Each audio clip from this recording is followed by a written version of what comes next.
Siamo appena arrivati in Finlandia per fare uno scalo breve di circa 8 ore per andare in Thailandia, quindi una bella differenza di temperatura.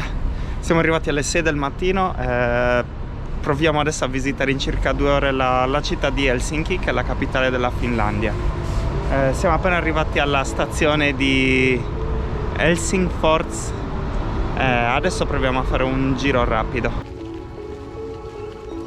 La stazione centrale di Helsinki, attiva dal 1862, è raggiungibile in circa 40 minuti di treno dall'aeroporto. Questa porta d'accesso alla capitale viene utilizzata ogni giorno da circa 200.000 passeggeri, rendendola di fatto l'edificio più visitato di tutta la Finlandia. Da qui, fino al 2022, partivano addirittura i treni per raggiungere San Pietroburgo e Mosca, ma il servizio è stato interrotto a causa della guerra tra Ucraina e Russia, il cui confine dista solo 150 km dalla capitale finlandese. La stazione si trova a pochi minuti di distanza a piedi dalle attrazioni principali della città, quindi siamo pronti per cominciare il nostro brevissimo assaggio di cultura finlandese. Proprio qui davanti alla stazione si trova l'Ateneus, che è il museo d'arte più importante di tutta la Finlandia. Anche se non abbiamo il tempo di visitarlo dall'interno, è interessante notare alcuni dettagli presenti nella facciata. Sopra l'ingresso principale, ad esempio, sono presenti busti di 3 famosi artisti classici, l'architetto Bramante, il pittore Raffaello e lo scultore Fidia. Mentre camminiamo con i nostri borsoni pesanti, io ne approfitto per insegnare un po' di italiano a Diana. Stiamo camminando verso la piazza del Senato.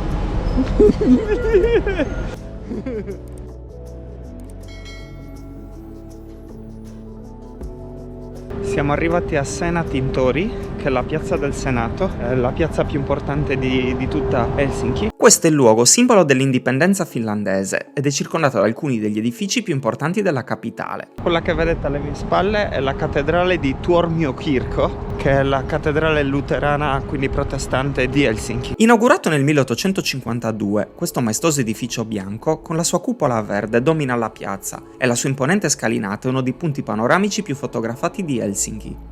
Da qui è possibile infatti ammirare dall'alto gli altri edifici come la Libreria Nazionale, l'Università di Helsinki e il Palazzo del Governo.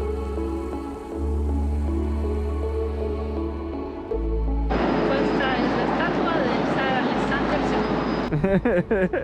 Alessandro II. Alessandro II, zar di Russia, fu particolarmente apprezzato dai finlandesi per il suo ruolo cruciale nella nascita dello Stato finlandese e nell'introduzione della prima Costituzione.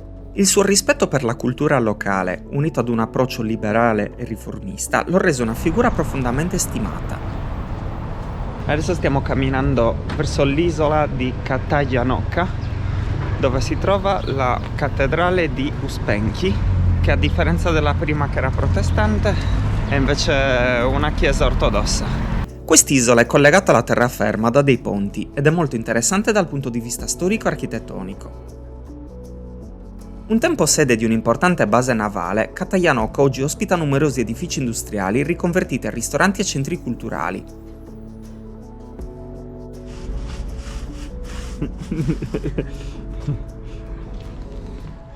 Notevoli anche sui palazzi residenziali in stile Art Nouveau e ovviamente la già citata cattedrale di Uspensky, o della Dormizione, che si trova in cima ad una collina da cui ammirare il panorama circostante. Adesso stiamo arrivando a Kaupatori, che è la piazza del mercato, il mercatino più importante di Helsinki. Mi sa che ancora stanno montando tutto, non ci sono molti stand, perché comunque è molto presto. Se capitate ad un orario migliore, questo è il posto ideale dove trovare prodotti freschi, artigianato locale o gustare specialità tipiche come la zuppa di salmone o il pesce fritto. Al centro della piazza si trova il monumento più antico della città, la Pietra della Zarina, un obelisco inaugurato nel 1835 in occasione della visita dello zar Nicola I e della zarina Alessandra. Da qui partono i traghetti per l'isola di Suomenlinna. Kaupatori è anche il punto di partenza per traghetti verso alcune delle 300 isole dell'arcipelago di Helsinki, tra cui la storica fortezza di Suomenlinna, patrimonio dell'umanità dell'UNESCO. Sulla stessa piazza del Kaupatori si trova il mercato coperto di Vanha Kupali, il più antico della città. Ma che bonito qui! Questo è il posto ideale dove degustare i prodotti della gastronomia locale. Ospita venditori delle diverse regioni della Finlandia, dalla carne di renna fresca affumicata ai formaggi di capra al pesce. Oh, oh, oh. Presto.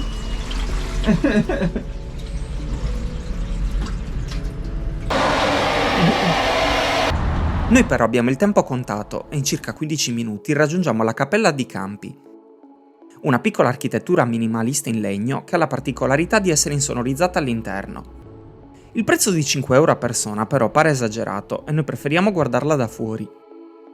Altri 12 minuti a piedi e raggiungiamo la chiesa del Tempeliauchio.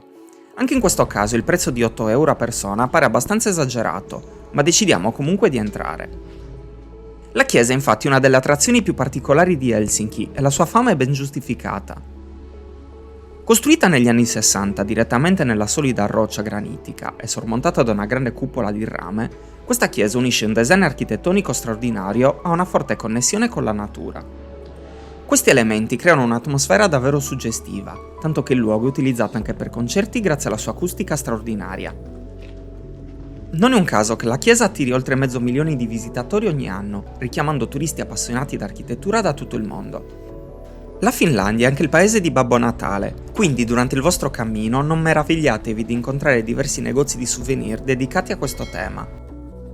L'ultimo monumento che incontriamo, proprio di fronte al Museo di Arte Contemporanea a Chiasma, è la statua equestre di Mannerheim, un comandante ed ex presidente della Repubblica che difese l'indipendenza della Finlandia, sia prima che durante la Seconda Guerra Mondiale. Adesso dobbiamo letteralmente scappare per prendere il volo per la Thailandia.